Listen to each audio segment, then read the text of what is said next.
So, ayan, ngayon ko lang to ipopost, guys, yung video ko na nakuha ng pag-uwi ko last week. Siguro, 3 weeks na siya ngayon. Ay, ito yung kalsada ka. Kunwari, papunta ka ng Biao and then, mag-shortcut kami dito sa Candida. So, ang tawag nila dyan is Gabayeron. Gabayeron yung sabi nila, no? So, kung familiar kayo sa Hermit, familiar kayo sa Bambi Falls. Sobrang sikat yan, 'di ba? Pero nasa tuktok yan ng bukid. Pero syempre, tourist spot. So, itong aming kalsada, ito talaga yung kalsada na papunta sa bahay namin. So, kung nakikita nyo, sobrang bato-bato dito. Alam nyo, nang sumakay ako dito, sobrang sakit na ng bato ko sa tawag nun sa tagtag ng motor. Tapos, ang motor dito, kawawa. Kapag may rescue dito, kunwari may nagpi-50-50 or emergency, parang hindi sila dito makakarating. Yung tinatawag nila na service ng EMS, parang hindi dito makakapasok. Or kung makakapasok man dito ang EMS ng Biao, Binalbagan, Negros Occidental, kapag may i-rescue sila na buhay na tao or nag-i-emergency, baka dumating sila doon sa i-rescue nila. Kung hindi talagang 50-50, talagang natuluyan na. Kasi ang daan dito ay nako, grabe. Kaya nga pag dumaan kayo dito, kunwari buntis kayo, talagang mapapaanak kayo di oras dito. Hindi naman sa sinisiraan ko, no, ang Biao, or hindi ko sinisiraan yung lugar namin, pero 41 years na to pero lagi nila sinasabi dito na private road daw to. So, parang hindi siya mapupunduhan. So, totoo ba yan nga kapag private is hindi siya pwedeng pasukin ng mga DP, WH, or mga, alam nyo na, yung mga gumagawa ng mga kalsada. At isa pa ditong part namin ay wala ditong kuryente. Parang binaypas nila yung lugar namin kasi dito sa kabila nila pinadaan yung kuryente, pero walang bahay dyan parang isang bahay lang yung nakita ko dyan. Tapos itong nakikita nyo na maliit na wire ay sa private yan, so sa mga tiyahin ko yan. So kumbaga doon sa pupuntahan ko sa bahay ni tatay, walang kuryente doon, puro solar. Kung nakikita nyo, yan yung kalsada. Hindi to lagi nilang nire-report. Yung nire-report nila or yung binablog nila, yung highway, yung papunta doon sa Hermit, papunta doon sa Bambi Falls. Dito parang hindi nila dito na pinapasok. Pero pag election, pumapasok sila dito, tapos nakikiusap sila sa tao na botohin nyo si ganito kasi pag umupo tutulungan kayo, pero kapag umupo na hindi naman pala sila tutulong. So dadaan tayo dito sa Sapa. Yan, dito sa Sapa, sobrang hirap dito dumaan, guys. One way lang to. Kung may makasalubong ka dito kahit motor or kahit kapwa mo may sidecar, kailangan yung isa, parang papasok na siya doon sa tubuhan. Yan, parang papasok na talaga siya sa tubuhan kasi hindi man dito magkasya. Grabe, super bato. Kung may mga dala ka nga dito, kunwari mamimili ka, mangumpra ka ba?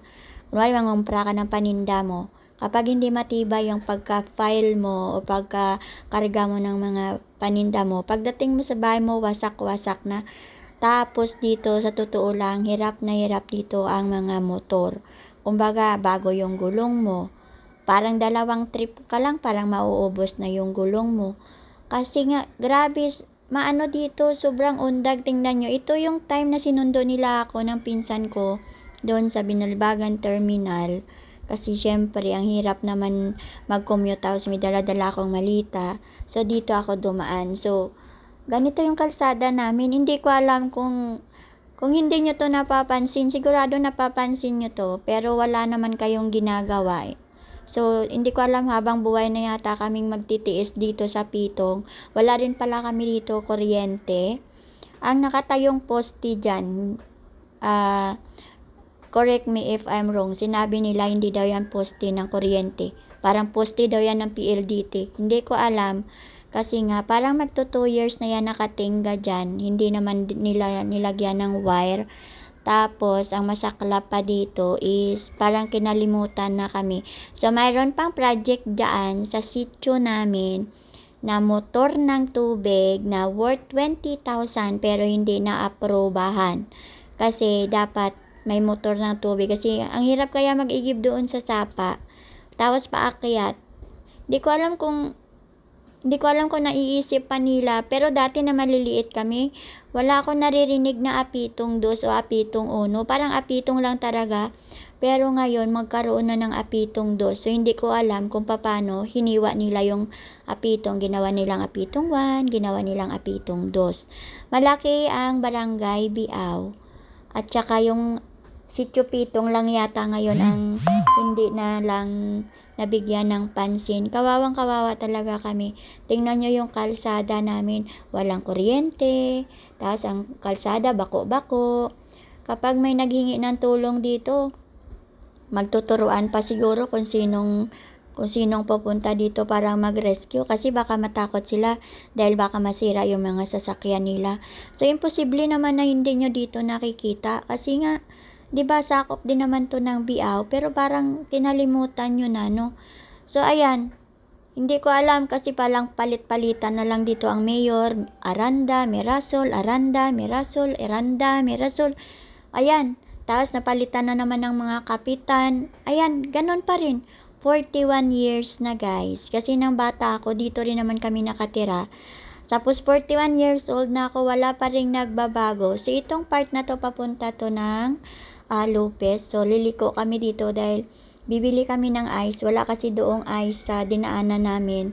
So ito yung papunta sa Lopez and then ito naman yung papunta doon sa bahay ng isa kong tiyahin. So tingnan nyo dito, wala talagang kasi may semento dito, tsaka one way.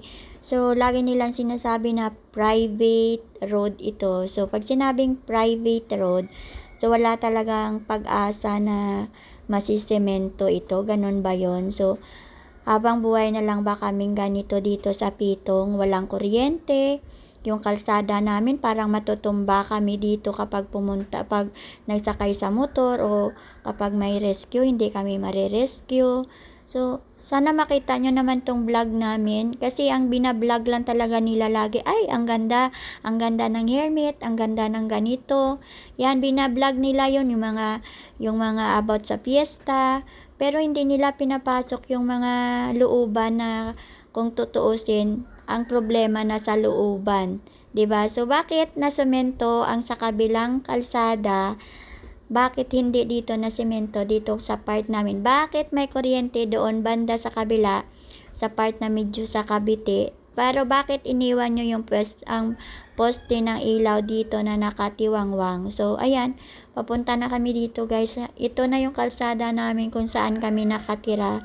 Ganon pa rin. Kawawang mga tao dito. Alam nyo yung kawawa na nga sila, tapos parang kinawawa nyo pa. So, nakailang palit na ng mayor, nakailang palit na ng kapitan. Wala namang nagbago. Puro lang kayo pangako. Pagdating ng meeting, may papapangako kayo. And then, after ng meeting, kakalimutan nyo. Sana makita nyo to, wag kayong bulag. Kasi, di ba may pundo naman bawat barangay, bawat sityo. So, dapat gawan nyo ng, gawan nyo to ng budget ng kahit papano naman hindi naman kami dito kawawang kawawa. So, ayan lang guys. Salamat. Sana makita nyo to, no, Mayor Manuel Aranda. Dapat papasukin mo dito ang Juan Negros back to back para makover niya yung aming lugar na mabigyan nyo din ng budget.